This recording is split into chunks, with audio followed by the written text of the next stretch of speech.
Shalom. Haleluya. Puji syukur kepada Tuhan. Ya. Kita akan membuka firman Tuhan pagi hari ini dengan sebuah film Paskah tentunya, yang untuk mengingatkan kita semua untuk kita lebih paham, lebih mengerti, lebih sayang, lebih mengasihi Tuhan kita. Ya, dan pagi hari ini fokus kita bukan hanya filmnya, ya, tetapi saya ingin kita nanti ini belajar tentang free will, kehendak bebas yang Tuhan berikan kepada umat manusia, umat yang sangat berharga di mata Tuhan. Lalu kita akan belajar dari pengalaman Yudas Iskariot. Setelah itu nanti kita akan melihat referensi yang ada dalam Alkitab. Kita akan menjawab pertanyaan dan kita akan mengupas-nya bersama-sama. Mari kita akan saksikan terlebih dahulu filmnya. Tapi lihat, orang yang menyerahkan aku ada bersamaku di meja ini. Sesungguhnya anak manusia harus mati seperti yang ditentukan Allah. Tapi celakalah orang yang menyerahkan dia. Mana mungkin kamu akan makan dan minum semeja dengan aku di dalam kerajaan. Dan kamu akan duduk di tahta menghakimi 12 suku Israel. Jadi pengkhianat itu tidak ada. Simon, Simon, dengar. Iblis ini menyaring kalian untuk memisahkan yang baik dari yang buruk bagai gandum dari sekam. Tapi aku telah berdoa agar imanmu jangan gugur. Jika engkau sudah insaf, kuatkan saudara-saudara. Junjungan, aku siap untuk dipenjara bersamamu dan mati bersamamu. Dengarlah Petrus, ayam tidak akan berkokok hari ini sebelum kamu menyangkal aku 3 kali. Lalu iblis memasuki Yudas, yang disebut Iskariot, seorang dari antara ke-12 murid. Ia pergi kepada imam-imam kepala untuk menyerahkan Isa. Ya Bapa, sekiranya engkau berkenan, jauhkanlah cawan ini daripada aku. Namun, janganlah kehendakku, tetapi kehendakmu yang jadi.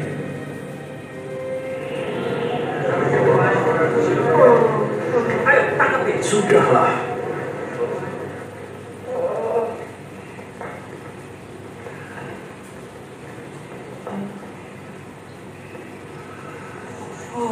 Mukjizat. Penjahatkah aku hingga kamu datang dengan pedang dan pentungan? Tiap hari aku di bait Allah, kamu tidak menangkap. Tapi inilah saatnya kamu bertindak.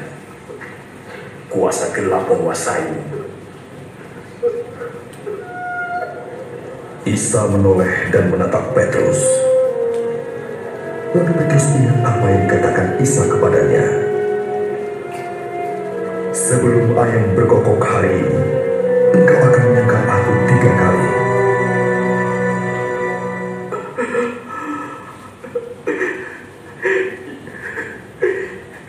Ya Allah, berbuatlah sesuatu yang kau kehendaki sesuai dengan kuasa-Mu yang besar. Ke dalam tangan-Mu kuserahkan nyawaku.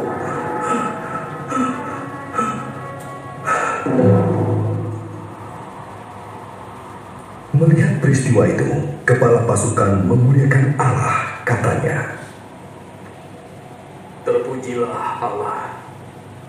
Sesungguhnya Dia ini orang benar.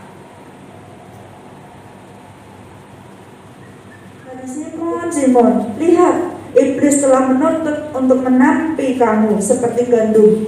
Tetapi aku telah berdoa untuk engkau supaya imanmu jangan gugur. Dan engkau, jika engkau sudah insaf, kuatkanlah saudara-saudaramu. Itu yang Lukas 22 ayat 31-32, nanti dibaca sendiri di rumah. Tapi kepada Yudas, Yesus mengatakan, di Yohanes 13 ayat 21 dan 27, setelah Yesus berkata demikian, ia sangat terharu lalu bersaksi, aku berkata kepadamu, sesungguhnya seorang di antara kamu akan menyerahkan aku. Jawab Yesus, Dialah itu yang kepadanya aku akan memberikan roti sesudah aku mencelupkannya. Sesudah berkata demikian, ia mengambil roti, mencelupkannya dan memberikannya kepada Yudas, anak Simon Iskariot. Dan sesudah Yesus menerima itu, ia kerasukan iblis. Maka Yesus berkata kepadanya, apa yang hendak kau perbuat, perbuatlah dengan segera. Ya, semoga dari ayat referensi ini kita bisa menangkap bedanya Petrus dan Yudas Iskariot. Ya. Nah, sekarang pertanyaannya, karena Allah tahu bahwa Yudas akan mengkhianatinya, maka yang jadi pertanyaan, apakah Yudas memang sudah ditetapkan Tuhan untuk berkhianat? Apakah Yudas memang sudah ditentukan oleh Tuhan untuk berkhianat? Pertanyaan yang pertama itu. Yang kedua, bagaimana nasib kekal Yudas? Apakah masuk neraka atau masuk surga? Ada yang mau mencoba menjawab? Yang pertama, apakah Yudas itu sudah ditetapkan oleh Tuhan untuk berkhianat? Dan yang kedua, bagaimana nasib kekalnya? Jawab sendiri dalam hati, ya, nggak apa-apa, supaya tidak berlama-lama. Kita bahas saja bersama-sama, ya. Saudaraku, setelah kami pelajari dan juga dari referensi yang ada dalam firman Tuhan, kita tahu jawabannya tentu. Siapa yang angkat tangan? Gak ketok. Yang tidak angkat tangan. Jawabannya tentu tidak. Mengapa? Tuhan tidak pernah menentukan seseorang untuk hal yang jahat. Ingat ya, Yeremia 29 ayat 11 apa? Rancanganku adalah rancangan damai sejahtera, bukan rancangan kecelakaan. Untuk apa? Memberikan kepadamu hari depan yang penuh pengharapan. Jadi kita jangan terkecoh dengan ini, tetapi kita ingat Tuhan itu, bahkan Yesus pun datang untuk menebus dosa manusia. Jadi tidak mungkin Allah menentukan seseorang untuk berkhianat. Jadi jangan salah ya. Jadi jangan salah itu. Nah, lalu mengapa Tuhan kok sudah tadi di ayat-ayat referensi yang kita baca, kok Tuhan kok ngomong salah satu di antaramu iblis yang nanti makan bersamaku itu yang akan menyerahkan aku? Itu karena Allah itu maha tahu. Dia sudah tahu apa yang sudah terjadi, yang sedang terjadi, dan yang akan terjadi. Lalu kenapa nggak dicegah sama Tuhan? Kenapa? Manusia itu oleh Tuhan diberi yang namanya free will. Katakan bersama dengan saya, free will. Free will itu kehendak bebas. Di mana kita bisa tahu Tuhan memberi kita kehendak bebas? Ingat pada waktu Adam dan Hawa di Taman Eden, ya. Ini tolong diperhatikan baik-baik supaya kita tidak salah persepsi terhadap Allah. Nanti kita bilang Allah itu jahat. Terus pokoknya apapun itu Tuhan kok kerjakan. Jadi males-malesan, gak usah percuma, aku gak mau apa-apa. Nanti tahu Tuhan yang menentukan. Jangan itu berpendapat kita terhadap Allah yang Maha Kuasa, yang sangat baik, ya. Allah itu menciptakan kita tuh bukan robot yang bisa di-remote gitu ya. Nah kalau Tuhan menciptakan robot, ngapain gitu loh? Buat apa? Bahkan Tuhan menciptakan kita itu sesuai dengan gambar dan teladan Allah. Bukan hanya itu, Tuhan memberi rohnya. Rohnya ada di kita. Makanya Tuhan bilang, aku mengingini kamu itu dengan cemburu. Kenapa? Karena rohnya ada di kita. Diminta balik sama Tuhan. Luar biasa, ciptaan yang mulia. Dan diberi kebebasan luar biasa. Makanya waktu Tuhan bilang kepada Adam dan Hawa, buah di seluruh taman ini boleh kamu makan, kecuali buah apa? Pengetahuan baik dan jahat. Kalau Tuhan itu menjadikan Adam dan Hawa itu robot, maka Tuhan akan langsung singkirkan aja. Ditutup pakai buat pengetahuan baik dan jahat, dan buat pohon kehidupan itu ditutup aja udah. Atau gak usah dikasih tahu. Ya, betul gak? Betul. Jadi Tuhan gak mau kita jadi robot. Tuhan kasih pilihan. Ini boleh semua, boleh kamu makan, jangan ini ya. Tapi satu aja yang dilarang, jadi dilanggar itu luar biasa ya manusia ya. Itu yang terjadi, kehendak bebasnya manusia lah yang membuat dia jatuh dalam dosa. Gampang sekali terintimidasi itu loh. Bahaya sekali kita ini. Kita ini loh. Omongan orang, keadaan sekitar membuat kita tuh gampang-gampang kecewa, gampang-gampang makel, gampang-gampang terbujuk. Apalagi yang bujuki enak ayat kayak iblis itu. Tuhan kan bilang kan boleh dimakan, satu aja nggak boleh kan? Kenapa? Karena dia takut kamu nanti jadi seperti Allah. Oh iya, itu loh kita manusia lupa sama apa kata Tuhan. Apa kata Tuhan? Jangan kamu makan, kalau kamu makan kamu akan mati. Terbukti bahwa Allah itu benar-benar memberi kita kehendak bebas. Kamu boleh milih. Mau milih yang mana? Ya, jadi kita harus pakai hikmat akal budi dari Tuhan. Jangan terus mengikuti arus, saya tahu nanti ya Tuhan yang tentukan. Loh, kita ikut menentukan. Nah, sekarang buktinya seperti contoh yang kita lihat Petrus dan Yudas. Padahal sama-sama menyangkali Tuhan kan? Petrus menyangkal, sebelum ayat berkokok dia sudah menyangkal Tuhan 3 kali. Jahat loh itu, ya kan? Yudas kerasukan iblis. Bayangkan, kita jangan sampai kerasukan iblis ya. Kalau sudah kerasukan iblis, mata gelap dan melakukan yang tidak seperti yang Tuhan inginkan. Sama Yudas juga malah mengkhianati Yesus. Dia mencium Tuhan untuk menunjukkan itu, dan akhirnya yang terjadi adalah Yudas apa? Bunuh diri. Yudas itu akhirnya dengan kehendak bebasnya, dia bukannya kembali kepada Tuhan seperti Petrus tadi, dia langsung nangis kan. Pokoknya intinya dia minta ampun.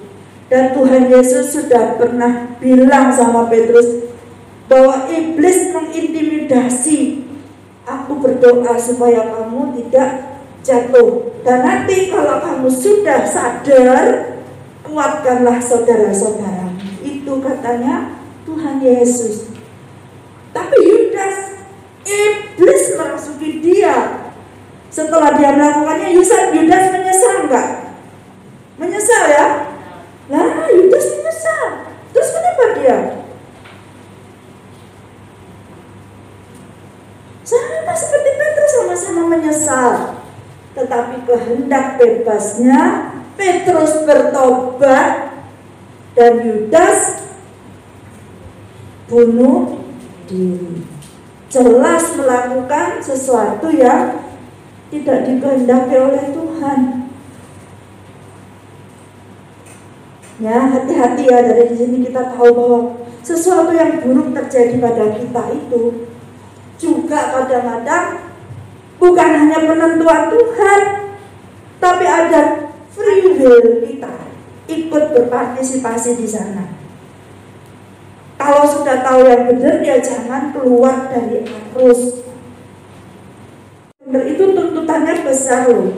Kita semua ini tuntutannya besar karena kita sudah tahu firman Tuhan. Kita sudah tahu apa yang Tuhan Yesus katakan, apa yang Roh Kudus ingatkan. Jadi jangan sampai kehendak bebas kita ini menghancurkan kita. Tuhan ingin kita berjuang. Berjuanglah. Kalau enak aja bersama percaya, memang di awal-awal kita dikatakan percaya Yesus pasti selamat. Seperti penjahat yang ada di sebelah Yesus, langsung Yesus bilang, hari ini juga engkau bersama dengan aku di Firdaus. Karena kesempatannya sudah tidak ada. Tapi kita yang sudah tahu, diberi kesempatan, ya jangan gitu toh, jangan mempermainkan Tuhan. Kita harus benar-benar hidup bijaksana dan bijaksini. Jangan mudah kecewa, jangan mudah tersinggung, karena itu adalah kesempatan untuk iblis masuk. High risk, saudara. Resikonya besar. Seperti Yudas tadi. Akhirnya bagaimana? Yudas itu bagaimana? Kira-kira nasib kekalnya bagaimana? Kemana dia? Surga apa neraka? Neraka. Pasti. Karena kesempatannya tidak digunakan dengan baik. Setiap keputusan dari manusia yang diciptakan serupa dengan gambar dan teladan Allah ini juga memiliki roh Allah di dalam hidup kita ini, konsekuensinya sangat tinggi, surga atau neraka. Karena Yudas tidak bertobat, maka dia akan masuk neraka. Kita sudah tahu itu. Kita harus berhati-hati dengan pikiran kita, ucapan kita, tindakan kita. Semuanya berpengaruh terhadap diri sendiri, berpengaruh terhadap orang lain dan sekitar kita, dan juga berpengaruh terhadap Tuhan. Kita hidup, itu Tuhan punya tujuan. Masing-masing kita lain-lain. Jadi hendaklah kita hidup ini mempergunakannya dengan bijaksana.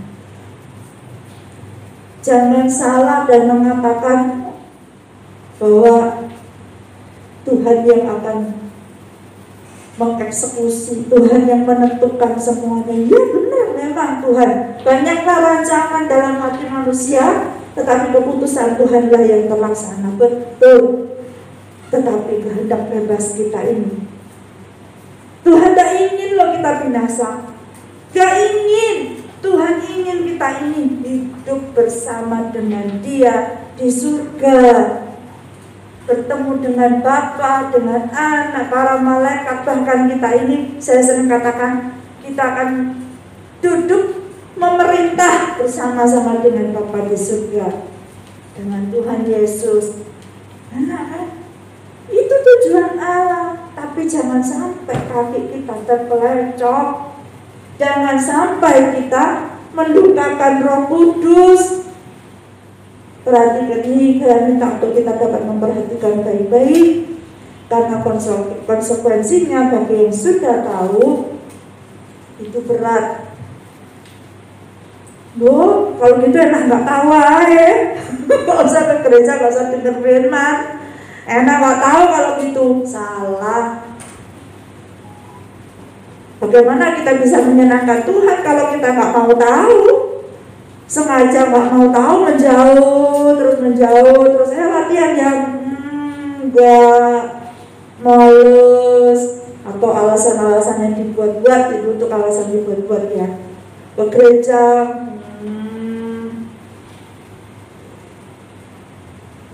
melayani,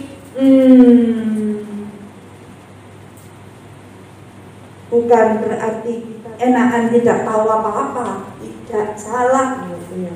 Enakan tahu, karena dengan tahu kita bisa melakukan yang benar. Kalau nggak tahu, bingung. Jangan sampai kita seperti 5 negara yang bodoh, sudah ngikut Tuhan, akhirnya dia bilang apa? Aku tidak kenal kamu. Ya, memang tidak mudah, tetapi bisa. Ingat ya, saya selalu katakan bagi manusia memang tidak mungkin, tetapi tidak ada yang mustahil bagi Tuhan. Semuanya mungkin bagi Tuhan. Kalau kita mau dekat-dekat sama Tuhan, gak ada yang gak mungkin. Dalam keadaan apapun juga, dekat sama Tuhan itu wes ada perlindungan ya loh. Ya, jadi kita sudah bisa tahu sekarang bahwa Allah kita itu Allah yang luar biasa baik, mengasihi, kasih, dan tapi ingat ya, karakter Allah itu tidak bisa dipungkiri. Kasih dan keadilan Allah bertemu dalam satu titik yang sempurna. Tuhan gak bisa hanya bilang, bisa gak sebetulnya Tuhan mengampuni tok, wes kamu tak ampuni tok dosamu. Itu sebelum Yesus memberikan dirinya di kayu salib, kamu tak ampuni wes. Gak bisa. Karakter Allah harus berjalan bersamaan. Upah dosa itu maut. Jadi mau tidak mau, kalau Allah mau mengampuni, aku mengasihi, aku mengampuni engkau, aku harus berkorban untuk menebus dosamu, supaya tidak mati, tidak maut. Kita ini juga harus seperti itu. Kita bukan hanya mengasihi tok, tetapi juga mendidik. Kasih tok, gak disuruh apa-apa. Terus gak wes ya terus tak enak-enak males, duduk di situ aja wes. Gak usah melayani lah. Aku mengasihi, itu misalnya ya contoh, tak kasih, gak usah dikerjain, gak usah masak, gak usah gak usah tidur aja, apa lemu ya saudara. Gak begitu. Di dalam kita mengikut Tuhan ada kasih dan keadilan dan juga perjuangan. Berjuang. Ya, berjuang dalam perlombaan iman untuk bisa masuk bersama-sama dengan Tuhan Yesus. Ya, saya percaya apa yang kita sudah dapat belajar berhari-hari. Saya bingung juga awalnya, terus saya juga bingung kenapa ya Tuhan itu kok mengizinkan gitu loh. Kenapa kok gak dilarang aja Tuhan? Itu dia. Hati-hati ya. Kita tahu Tuhan mengasihi kita, Dia memberi kehendak bebas kepada kita. Kita ini anak Allah seperti Tuhan. Tuhan harus memutuskan juga. Kalau apa yang kita lakukan, kehendak bebas kita itu salah, bisa menghancurkan kita. Tapi Tuhan itu selalu memperingatkannya loh. Diingatkan, makanya waktu dia bilang, pohon semua pohon boleh makan, satu ini jangan. Karena loh, diingatkan sama Tuhan sebelumnya, gak dijar-jar, enggak. Karena kalau kamu makan, kamu akan mati. Itu. Jadi kita harus dengar itu komplit. Kalau dengar suara Tuhan, jangan baru ngomong Tuhan, sama ya naik. Yosua, tolong belikan gula ya, beres atau Melayu. Uangnya ada loh. Tak suruh beli berapa banyak? Tak belikan 1 kilo. Buat cuma belikan 1 kilo. Salah. Jadi kalau kita mendengar suara Tuhan itu harus komplit, jangan sepotong-sepotong. bahaya, tidak sesuai dengan yang diinginkan Tuhan. Ya ada latihan jam berapa ya? Kita latihan ya latihan jam 6 boleh sih. Gak tanya kapan. Loh, mana ini sih sudah datang, gak ada datang. Loh, latihannya kapan? Ya, harus komplit. Ya, saya mengingatkan kepada Bapak Ibu saudara semua yang saya kasihi dan juga saya sendiri, kita harus belajar untuk mengucap syukur dalam segala hal, berjuang bersama dengan Tuhan. Tuhan senang kalau perjuangan kita tuh membuahkan hasil yang baik. Dalam segala hal mengucap syukur, ya, supaya kita tidak salah menilai Tuhan, menilai diri kita yang sangat berharga ini diingini dengan cemburu karena ada roh Allah di dalam kita. Ingat ya, ingat, berharga sekali. Oke, nah, jadi jangan bunuh diri. Kalau bunuh diri sudah hilang kesempatan kita. Ya, saya percaya bahwa kita semua mengerti firman Tuhan. Tuhan Yesus memberkati kita semua. Saya serahkan kepada Bapak.